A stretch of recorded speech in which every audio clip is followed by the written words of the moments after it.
So then she's like, well, you just seem really emotional right now. Did the victim advocate talk to you about group therapy? And I was like, no.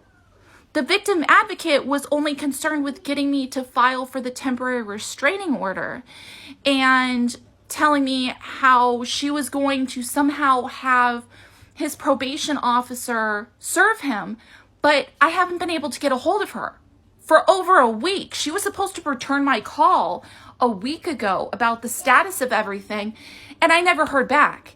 And then I texted her yesterday morning, like early in the morning, about figuring out how to have him served, and I've still yet to hear back.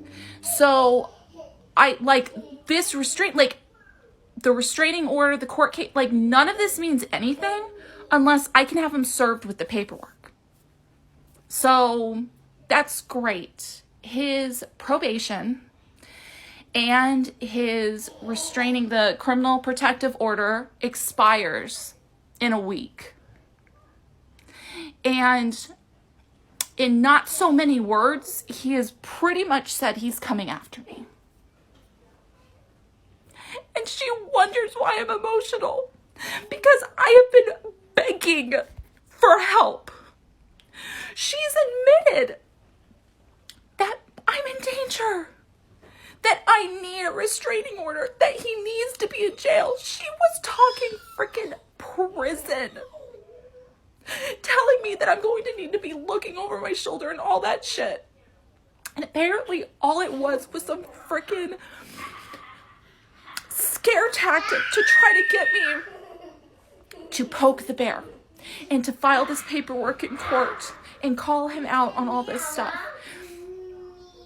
And she has no intentions of actually helping with anything. And she just wants to sit there and go like, well, you're really emotional. Have you thought about therapy? I'm sorry. Therapy's not going to keep somebody from being emotional when their freaking life is in danger. And, you know, this shit didn't happen until after she compared him to freaking OJ and telling me how psycho he is and how he's going to be coming after me.